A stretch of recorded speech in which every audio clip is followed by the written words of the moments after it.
no nome do Senhor Jesus. Enquanto você vai abrindo aí a palavra, deixa eu te falar uma coisa aqui, eu conversar um pouquinho com você.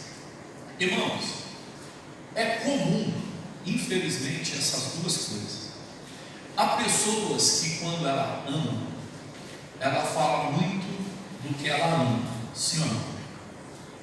Porém, quando ela também está magoada, chateada com alguma coisa, também vem muito à memória dela aquilo que fizeram para ela. Quando ela está alimentando ou se alimentando de um ressentimento, de uma tristeza, de uma mágoa, ela acaba aqui falando também daquilo. Tocou no nome da pessoa, vem então à tona aquilo que a pessoa fez. E aí então, infelizmente, essa outra pessoa ela diz: não, fulano pisou na bola comigo, ele fez isso. Ah, mas fulano ele fez assim, ele falou desse jeito, ele fez isso, aquilo. A mágoa e o amor, eles, quando a gente está sentindo ou movido por eles, nós falamos muito daquilo. Então a pessoa que ela está magoada no casamento, por exemplo, a mágoa no casamento não vai fazer a pessoa enxergar o amor que ela casou, ou ele casou. O que vai fazer enxergar? O problema. Vai fazer enxergar o problema que tem ou o problema que foi causado. Mas quando se fala de amor, ou quando se fala de algo bonito, de algo bom, quando a pessoa ela está cheia de amor, ela fala muito bem daquilo. Sim ou não? Quem é pai e mãe aqui? Levanta a mão sim. Quando fala dos teus filhos, pensa quando você fala deles. Provavelmente você falou praga do inferno, capeta, por que nasceu? É assim que você fala? Não. Por mais que os teus filhos não são perfeitos, talvez até por mais que eles estejam errados, você não defende o erro do teu filho, você defende o teu filho. Ou não? Ou eu estou errado? Você não defende o erro do teu filho, mas você defende o teu filho. E por que, pastor? Porque é amor, porque você ama. Quando nós amamos, então, só para entender melhor, quando nós amamos, nós falamos mais daquilo que nós amamos. Quando nós amamos, pega aquele garoto que começou a amar, pega você mesmo, talvez, não sei quanto tempo você tem de casado, mas pega você no seu tempo de namoro, pega você no seu tempo de conquista. Como é que era? Ah, meu Deus do céu, que lindo, rapaz, eu vou casar com essa mulher, nossa, Deus me livre. Era assim? Seja conhecido de vós todos e de todo o povo de Israel, que em nome de Jesus Cristo, o Nazareno, aquele a quem vós crucificaste e a quem Deus ressuscitou dentre os mortos, em nome desse é que este está são diante de vós. Ele é a pedra de esquina que foi rejeitada por vós, os edificadores, a qual foi posta por cabeça de esquina. E nenhum outro há salvação, porque também debaixo do céu nenhum outro homem há dado entre os homens, pelo qual devamos ser salvos. Olha só, olha para mim aqui. Olha a forma que Pedro e João eles estavam falando. Olha a maneira, a ênfase que eles dão a Cristo, a forma que eles falam de Jesus aqui, a maneira que eles falam de Jesus gerou nesses homens algo que eu quero falar com você. Olha o versículo de número 13, ele diz assim, então eles, vendo a ousadia de Pedro e João e informados que eram homens sem letras e indoutos, maravilharam-se e reconheceram que eles haviam estado com quem? Com Jesus. Eles falavam da vida de Cristo e da morte de Cristo e da ressurreição de Cristo com um amor tão grande que, embora eles não fossem pessoas estudadas, embora eles não fossem pessoas que tinham doutorado, pelo menos como traz aqui, aqueles homens ficaram maravilhados com aquilo que eles ouviam e aquilo que eles viam. Por que eu estou falando isso? E por que o Senhor começou falando de amor? Irmãos, se eu perguntar para você, você ama Jesus? O que você vai responder para mim? Se eu perguntar para você, você ama a Deus, você vai responder o que para mim? Sim. E aí eu vou te fazer uma outra pergunta. Quanto você fala de Jesus e como você fala? Quanto você fala a respeito desse amor para as pessoas, para todos? E como você fala a respeito desse amor? Ou quando você tem a oportunidade de falar acerca desse amor, como é que você faz? Quando você tem a condição, a chance de falar a respeito desse amor, a falar a respeito de Jesus a quem você ama, porque se perguntar para você se você ama, você vai responder que sim. Como que você fala dele? Entenda o mal que está aflorando, infelizmente, na igreja, nas igrejas. Não é só na igreja da graça também, mas o mal que está aflorando nas igrejas. Infelizmente, o diabo tem conseguido calar o crente. E ele não tem conseguido calar o crente. Não é questão, ou de repente a gente fala assim, não, pastor, tem muita gente falando. Desculpa, mas tem tanta gente, por exemplo, na internet falando tanta abobrinha, falando tanta bobagem, falando tanta besteira, falando da vida dos outros, do que o outro pregou, do que o outro falou, do que a igreja fez, do que o irmão fez, do que o outro fez, do pastor que fez isso, do outro que adulterou, do outro que pecou, do outro que traiu, do outro que saiu, mas ninguém está falando de Cristo. Olha para você ver que coisa interessante aqui, ó. No versículo de número 14 diz assim, ó: e vendo estar com eles o homem que fora curado, nada tinham que dizer contrário. Todavia, mandando-os sair fora do conselho, conferenciaram-se, ou conferenciaram entre si, dizendo: o que havemos de fazer com estes homens? Porque a todos que habitam em Jerusalém é manifesto que por eles foi feito um sinal notório, e não podemos negar, é evidente. Você fala do amor de Cristo, Cristo se manifesta pelo amor que você expressa. Milagres acontecem aonde você está. Milagres acontecem na tua casa, milagres acontecem no teu casamento, milagres acontecem no teu trabalho. Se você fala do amor de Cristo, o amor que você tem, você expressa esse amor, Cristo se manifesta. Não vou abrir a Bíblia, mas se quiser anotar, João capítulo 14, versículo de número 21, diz o seguinte: aquele que tem os meus mandamentos e os guarda, esse é o que me ama. Aquele que me ama será amado de meu Pai. Eu também o amarei e me manifestarei a ele. Pelo amor, Cristo se manifesta. Pelo amor, o Senhor se manifesta. Mas vamos continuar aqui. Então eles viram, era notório, e aí no versículo 18 ele fala assim: e chamando-os, disseram que absolutamente não falassem e nem ensinassem no nome de quem? De Jesus. Você pode falar o que você quiser, você só não pode falar e ensinar no nome de Jesus. Você falar no nome de Jesus, você ensinar no nome de Jesus, é problema para aquelas pessoas que não vivem o Evangelho, não creem no Evangelho, não respeitam o Evangelho, não amam, não têm amor. Elas têm um convívio dentro da igreja, elas têm um comportamento até aparentemente cristão, mas não falam daquilo que amam com o entusiasmo, não falam daquilo que amam com ousadia, como Pedro e João estavam falando. Elas não falam daquilo que amam. Infelizmente, o que acontece? Muitas pessoas, elas não levam para casa, num culto como esse, elas não levam para casa o que o Senhor está falando, ou o que a palavra de Deus está ministrando, ou qual é a responsabilidade que aquela mensagem que está sendo pregada gera no coração dela. O que ela leva, pastor? Ela leva a igreja para casa. Muitos levam a igreja para casa. Agora entenda uma coisa: quando você leva a igreja para casa, você leva o quê? O que você leva para casa? Você não sabe? Eu vou te falar, você leva problema. Quando você sai da igreja falando da igreja, normalmente você sai da igreja falando da igreja, tem alguém no meio que você está falando daquela pessoa. Você está falando de um obreiro, você está falando de um membro, você está falando de um irmão, você está falando de uma irmã, você está falando de alguém.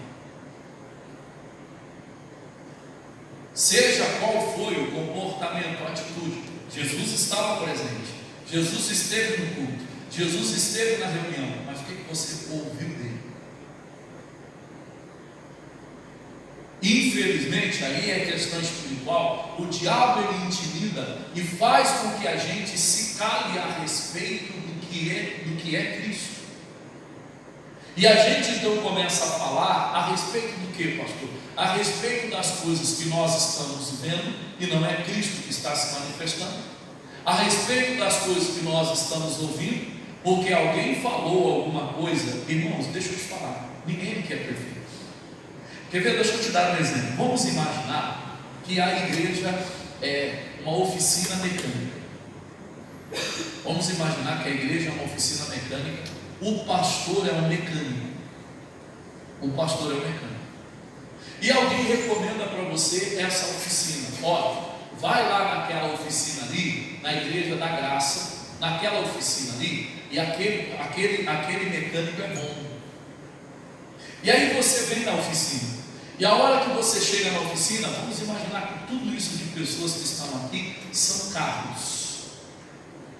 Você vai considerar que esse mecânico é bom ou ruim? Entendi. Esse mecânico é o quê?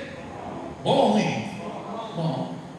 Mas, visto que está cheio de carro dentro daquela mecânica, provavelmente todos aqueles carros que estão ali têm um problema.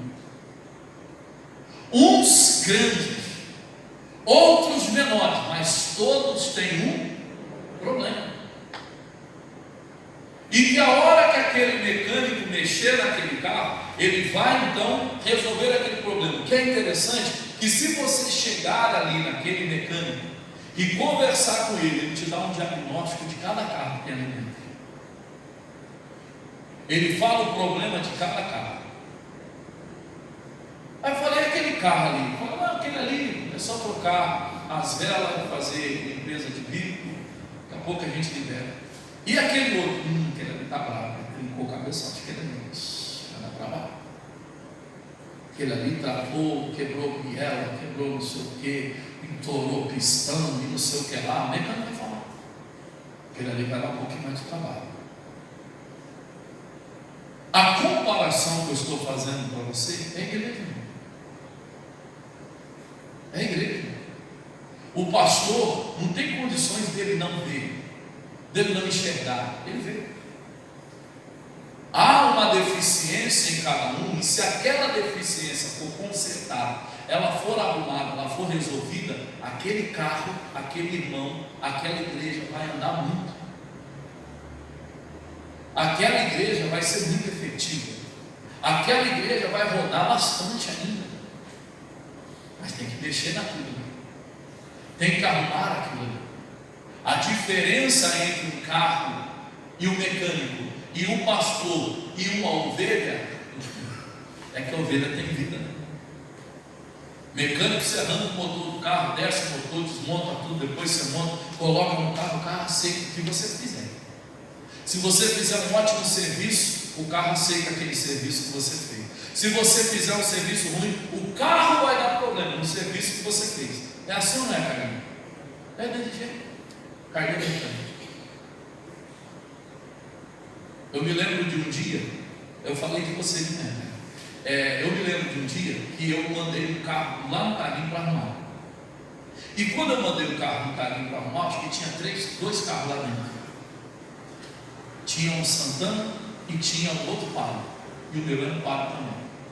E aí nós ficamos ali e tal. Eu cheguei com o carro para arrumar, tinha algumas coisas para fazer no carro e tal. E o Carlinhos, eu saí dali com o diagnóstico dos dois outros carros, que não era meu. Eu não conheço até hoje nem o dono, mas eu conheço o problema que aquele carro tinha. Porque o Carlinhos falou, pastor, esse carro aqui foi assim, assim, assim, assim, assim. Aí mandou não sei aonde, aí eu já fiz isso daqui, já arrumei não sei o quê. Algumas outras vezes eu voltei lá, aqui, pastor, a gente já fez isso aqui, ó. Olha, aqui já está pronto, aqui não sei o que, agora está faltando não sei o que lá, agora está faltando a repiboca da parafuseta, que não sabia nem o nome do negócio, mas ele sabia. E aí, pastor, isso aqui tem que ser nessa medida, tem que ser nesse tamanho, o mecânico sabe. E o pastor sabe. E por que o pastor sabe? Apocalipse capítulo 21, ele fala: eu enviei o meu anjo para vos testificar essas coisas na igreja. Hoje, por exemplo, o que eu falo com você, irmão? Fala mais de Jesus, mas de Jesus mesmo. E não fala só por falar, mas fala com amor, fala com alegria. Falar dele com amor, falar com que ele se manifeste. Infelizmente, muitos estão na igreja e não vê a vida dele mudando. E às vezes a murmuração, a reclamação dele é essa: não sei, estou na igreja, mas não muda nada, não melhora nada, não resolve nada, não adianta nada. Por que Deus fará alguma coisa na vida de alguém que não ama? Vocês estão entendendo, senhor? Por que Deus fará alguma coisa na vida de alguém que não ama Ele, que não fala dele, que não se preocupa com Ele? Vou falar por alto aqui, para entender, embora a maioria é adulto, mas vou falar por alto para entender. Você, principalmente a irmã casada, vai entender o que eu estou falando. Quantas vezes talvez você já pensou assim: deixa ele me procurar de noite, porque provavelmente de manhã, de tarde, de noite, não te deu atenção, não falou com você, não ligou para você, não se preocupou com você, não foi. E chega a noite e vai lá um pouco abençoado.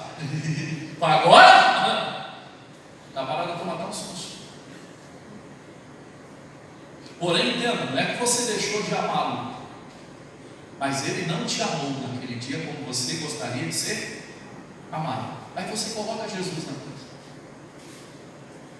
Por que na hora do perigo, por que na hora do problema, por que na hora da coisa feia, ai Jesus, ai Jesus, ai Jesus, de repente vai falar: mas você poderia ter me amado tanto tempo, e agora quando a coisa está feia, e se o negócio ficar pior, ainda você vai dizer que eu não fiz nada por você, que eu não te atendi, que eu não te respondi, que eu não te abençoei. Entenda, o que o diabo ele quer é que a gente se cale a respeito do amor que nós temos por Cristo, acerca do amor que nós temos por Cristo. Eu estava também ontem me lembrando de dois obreiros que fizeram uma diferença muito grande lá na cidade de Barrinha. Fizeram uma diferença muito grande, e eles talvez nem percebiam a diferença que eles estavam fazendo. Na verdade, 3 obreiros. Por quê, pastor? Porque, irmão, quando nós chegamos na igreja, o pastor que saiu era muito amado, muito querido, também ficou ali um tempo. E quando nós chegamos na igreja, nós fomos muito bem recebidos, maravilha e tal. Porém, aqueles 2 obreiros, eles ficavam às vezes na porta e eles faziam um comentário assim a respeito da gente. Falaram: rapaz, olha, o que saiu foi bom, isso aí, vou falar para você, esse aí, olha, te dizer, o pouco que já fez, o pouco que não sei o que, porque a gente não tinha feito nada. O que a gente tinha levado para aquela igreja, que era algo que eu sempre, em todo lugar que eu vou, eu levei, estou te falando diante de Deus, eu levei um teclado para a igreja. E ali na igreja a gente fazia o louvor, como a gente fez aqui, e já era algo diferente, aquilo diferente, eles falavam daquilo com uma admiração tão grande, que como eles falavam, começou a gerar curiosidade nas pessoas. Quantos curiosos a gente recebeu na igreja? Quanta gente veio ali na igreja e acabou ficando, veio por curiosidade, porque estão falando, estão comentando, estão dizendo, estão isso, estão aquilo, porque não sei o que lá, e na verdade eram 3 obreiros que sempre falavam. Eram 3 obreiros que sempre falavam. E uma vez eles estavam dentro de um mercado. E aí eles estavam num determinado lugar. 2 deles estavam num determinado lugar. E aí eles pegaram e falaram depois para mim. Falou: pastor, sabe aonde? Isso já fazia um mês e pouquinho que nós estávamos lá. Ele falou: olha, lá no mercado tinha um pessoal falando da igreja aqui, da reunião aqui, e de não sei o que lá. Eu falei: não está falando mal? Ele falou: não, estavam comentando que estão falando da igreja na cidade, uma cidade pequena, metade de Jaboticabal. E estava falando, eu falei: vocês, nós estamos lá na hora, realmente, hein, vocês estão falando, nós estamos lá, eu creio e tal, não sei o que lá, tal. aquilo fez uma diferença muito grande. Aquilo foi um evangelismo maior do que fomos para a rua, fomos fazer evangelismo, fomos convidar as pessoas, fomos para a praça, fomos para a feira, fomos para um monte de lugar, mas quando a gente saía na rua, as pessoas, ou a maioria delas, ou muitas delas, repetiam exatamente aquilo que aqueles obreiros estavam falando. Irmão, eram 3. Eram 3. E eu já contei para vocês aqui que 8 anos depois, 7 anos depois, na pandemia, nós tivemos que fazer 9 Santa Ceia no dia, porque só podia entrar 30 pessoas na igreja.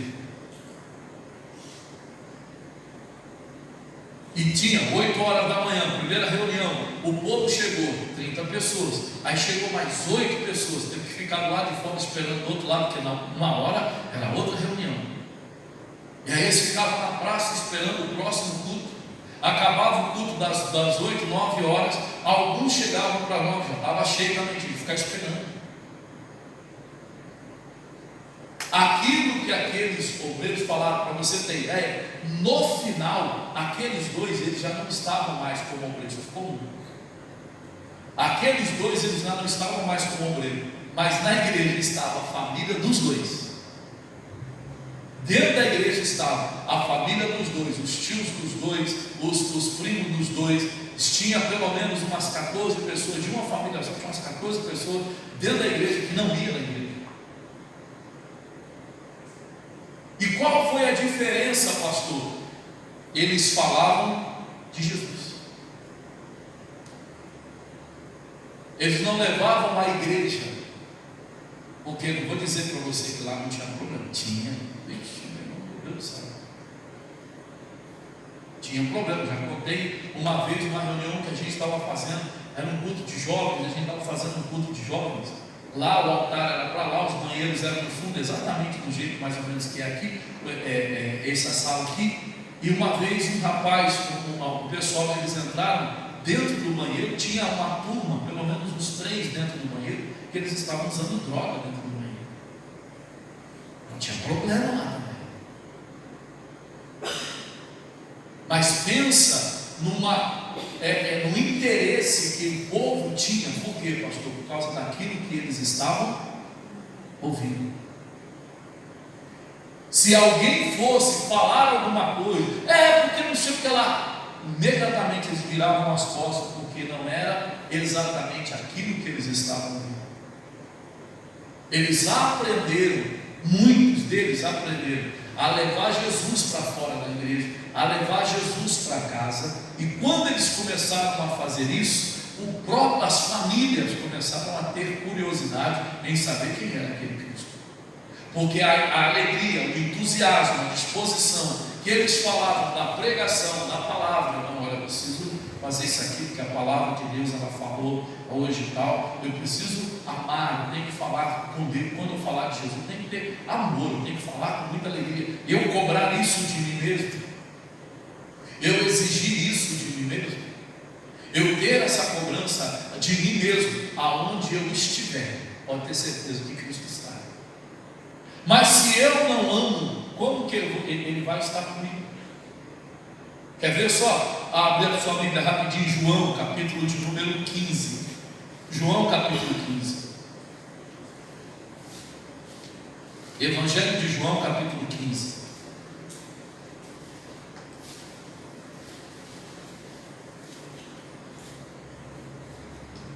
Versículo 4. Aonde você estiver, amando, falando dele, como você fala de qualquer outra coisa que você ama.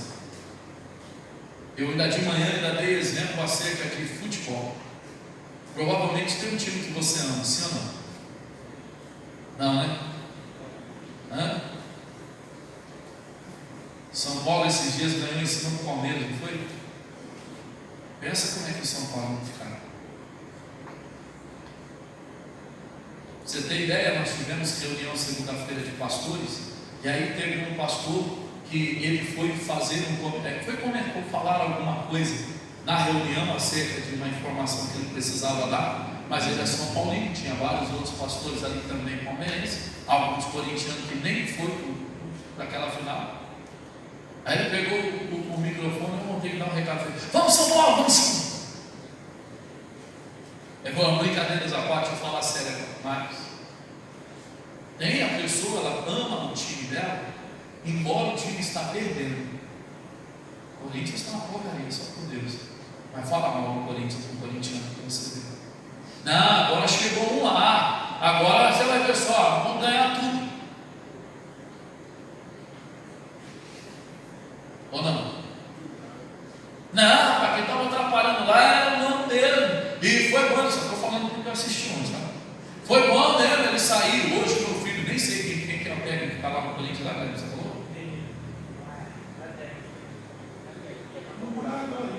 Pronto. Mas você vai ver só, esse ano nós vamos. Fala para o corintiano. E por que ele fala? Porque ele ama. Ele fala porque ele ama.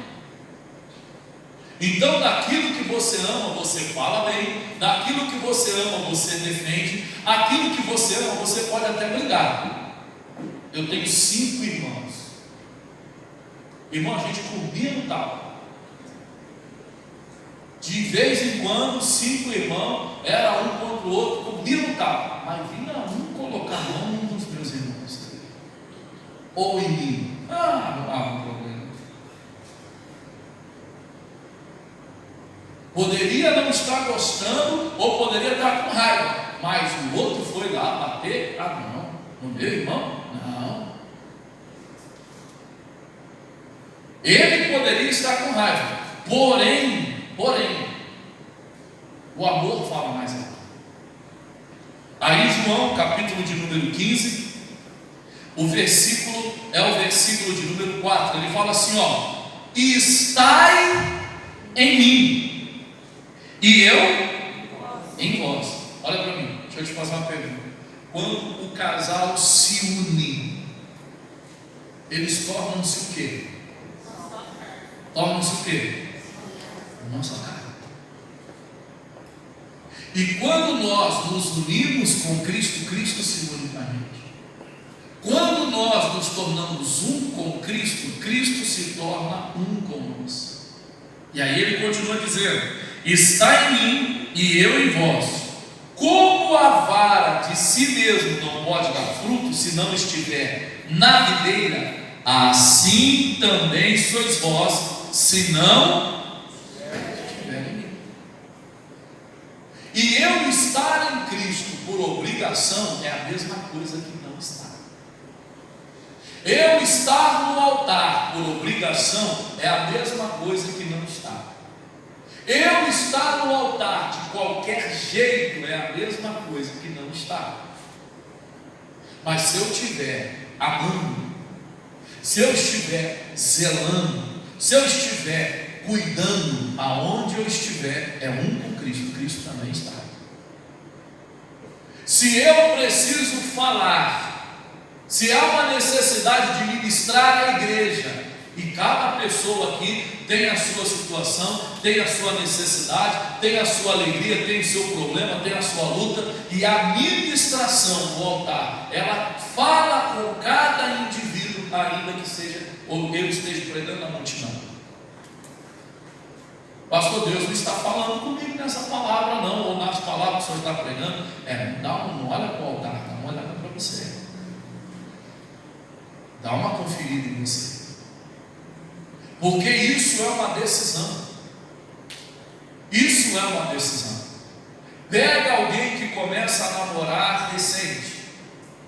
Está namorando, pô, e aí? E como é que é a menina? Ou como é que é o menino? Não, ele está, não sei o que lá, não sei o que lá. A primeira pergunta que o pai faz é: você está pensando em casar?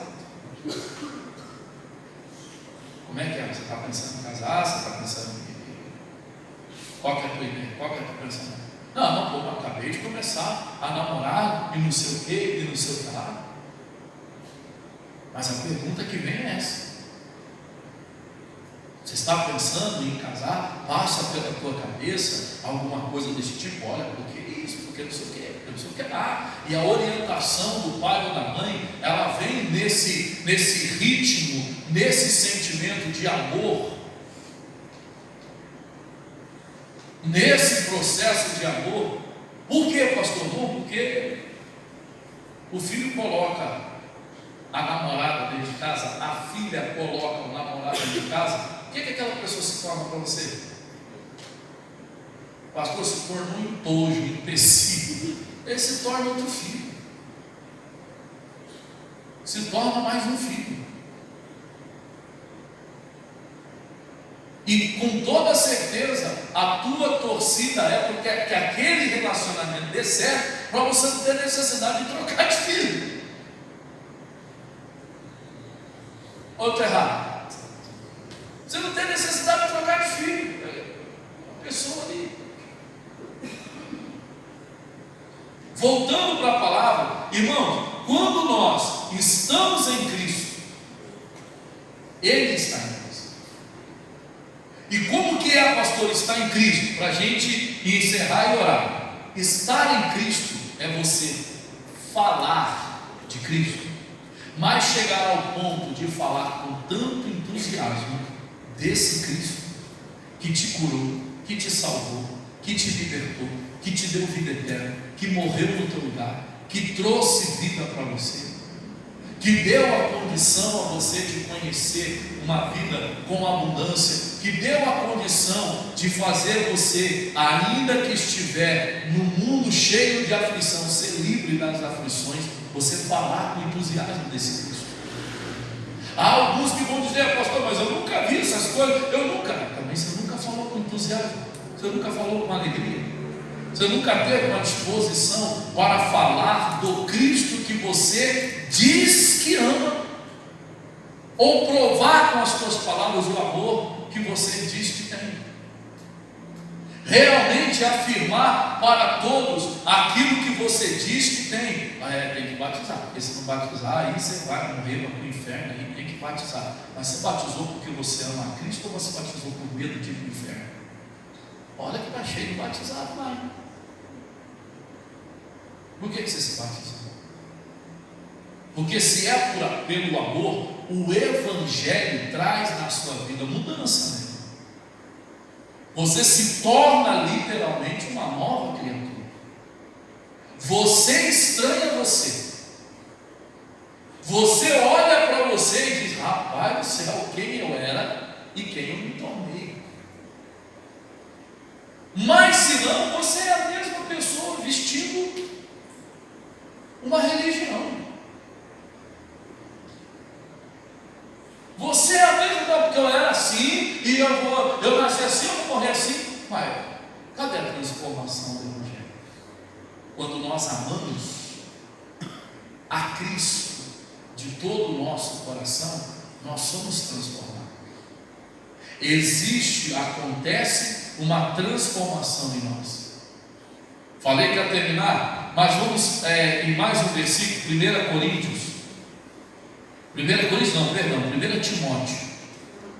1 Timóteo, capítulo de número 3.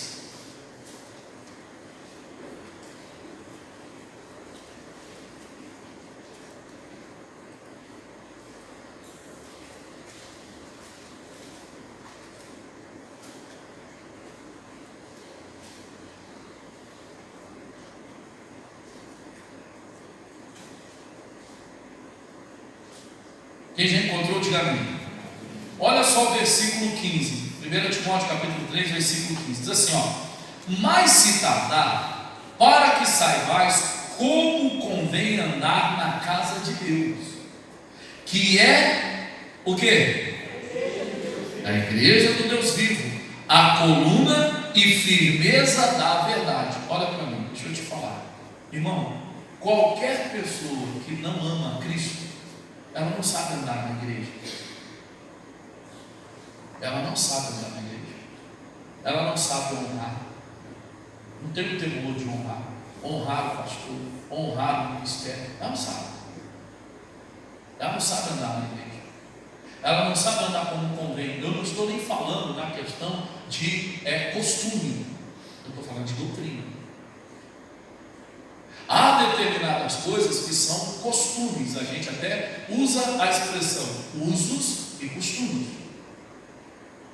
De repente, entenda bem, chega alguém aqui na nossa igreja, e ele fala assim: esse povo aqui, essas irmãs de calça comprida, não é o nosso uso e costume não usar calça comprida, mas é a nossa doutrina, e porque ela está de acordo com a palavra, é a nossa doutrina não ser lascivo, não ser depravado no se vestir, não despertar a sensualidade, não despertar o amor, é o nosso costume. É o nosso costume. Perdão, é a nossa doutrina, mas não é o nosso costume. Como em alguns lugares é o costume. Tem determinados ministérios que o costume é vestir-se de véu, de túnica.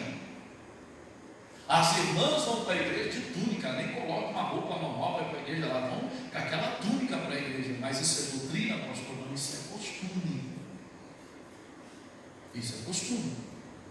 Assim como na nossa igreja, nós não temos o costume de sair pulando e botando e não sei o que, e para lá e para cá. Mas isso é doutrina, pastor? Isso é costume.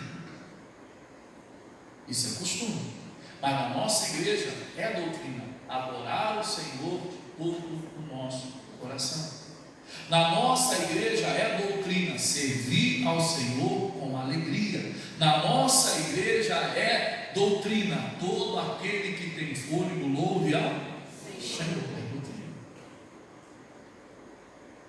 Então, como que nós andamos, pastor? Como que nós procedemos? Como que nós devemos andar? Aí ele volta, vamos voltar ao versículo 15. Mas se tardar, para que saibais como convém andar na casa de Deus, que é a igreja do Deus vivo, a coluna e a firmeza da verdade. E sem dúvida alguma, grande é o mistério da piedade. Deus se manifestou em carne, foi justificado no Espírito, visto dos anjos, pregado aos gentios, crido no mundo e recebido em cima. Olha o versículo 5, capítulo 4, versículo 1. Mas o Espírito diz expressamente à igreja que nos últimos tempos apostatarão alguns da fé, dando ouvido a espíritos enganadores e doutrina de demônios. Uma coisa séria. Aí não é costume de demônios, é doutrina de demônio. A gente tem no Brasil, ou tem no mundo, nós temos a igreja luterana, nós temos a igreja presbiteriana, agora nós temos a igreja lesbiteriana, que fala?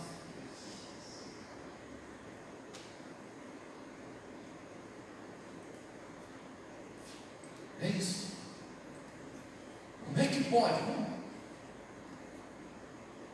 Na palavra, irmão, a gente vai ver muitas coisas que vai escandalizar. Porém, se os nossos olhos estiverem em Cristo,